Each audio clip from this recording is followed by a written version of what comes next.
Hello everyone, you all are welcome in energy transformation lab. और आज का जो प्यारा सा क्वेश्चन हम आपसे पूछ रहे हैं वो क्वेश्चन है कि हम कैसे दूसरों के मन के भावों को जान सकते हैं। क्या करें कि हम दूसरों की फीलिंग्स को, दूसरों के अंदर क्या बातें चल रही हैं, क्या क्या भाव चल रहा है, उसको जान सकते हैं। सोचिए जरा इस क्वेश्चन पे आज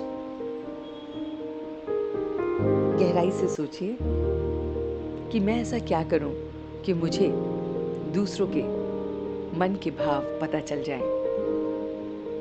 तो चलते हैं आंसर की तरफ। तो इसका सीधा सा आंसर है, उसके लिए हमें करना क्या है।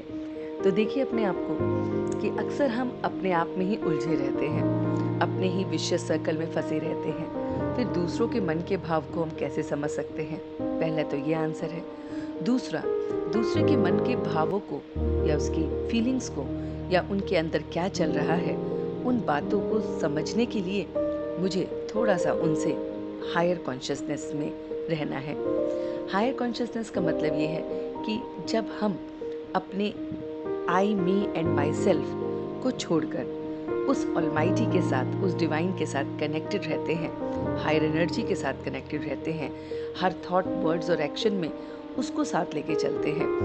या फिर आप ये कह सकते हैं कि उनके साथ ही अपने हर काम को जोड़ देते हैं कि ये जो थॉट आ रहा है ये भी तेरा ही दिया हुआ है, ये जो मैं काम कर रहा हूँ ये तेरा ही दिया हुआ काम है, ये जो मैं बातें कर रहा हूँ ये तुमने ही मुझे कहा है करने के लिए।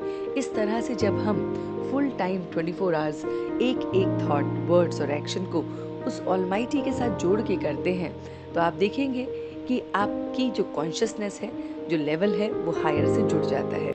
और जैसे ही हायर से वो कॉन्शियसनेस जुड़ जाता है तो आपका मन प्योर हो जाता है। फिर आप आई, मी एंड माई सेल्फ में नहीं रहते। और जैसे ही आप उस विशियस सर्कल से बाहर निकलते हैं, कहने की बात है कि आप जब अपने बारे में, अपने परिवार के बारे में नहीं सोचते हैं और आप बिल्कुल एकदम निस्वार्थ होते हैं, कोई सेल्फिशनेस नहीं होती, और तब आपका कनेक्शन उस कॉन्शियसनेस के साथ हर पल का हो जाता है, तो आप देखेंगे कि आप दूसरे की मन की बातों को पढ़ लेंगे।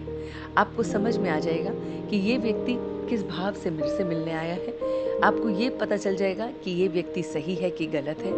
इस व्यक्ति के मन में जो कुछ भी चल रहा है वो किस तरह का है। तो है ना सिंपल दोस्तों।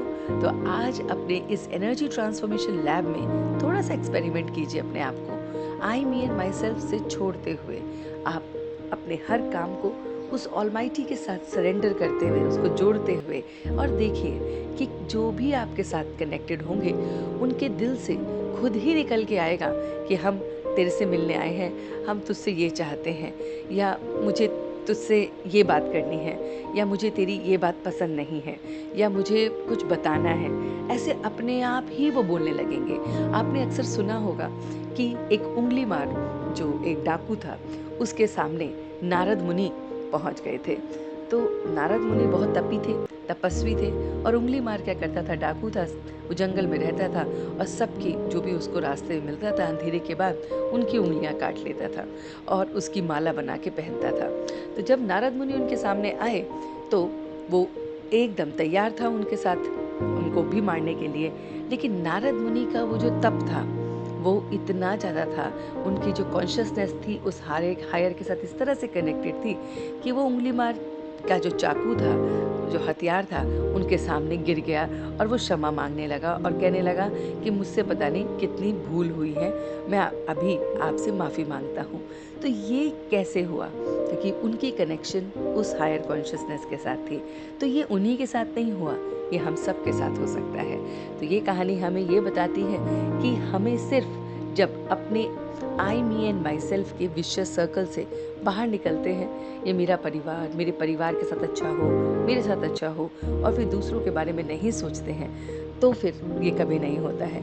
लेकिन अगर आप चाहते हैं कि आप दूसरों के मन के भावों को समझ लें, दूसरे आपके साथ अच्छा व्यवहार करें, सब कुछ अच्छा करें, क्योंकि उसका कारण ये है कि वो भूल जाएं कि नहीं, इसके साथ नहीं करेंगे हम गलत, कि ये अच्छा व्यक्ति है। वो तभी हो सकता है जब आप अपने आप को हायर कॉन्शियसनेस के साथ जोड़ते हैं। तो आज कीजिए एक्सपेरिमेंट, हमें भी बताइए कि ये सक्सेसफुल होता है कि नहीं। कल फिर मिलते हैं आपके साथ एक नए क्वेश्चन के साथ। तब तक के लिए हैव अ नाइस डे।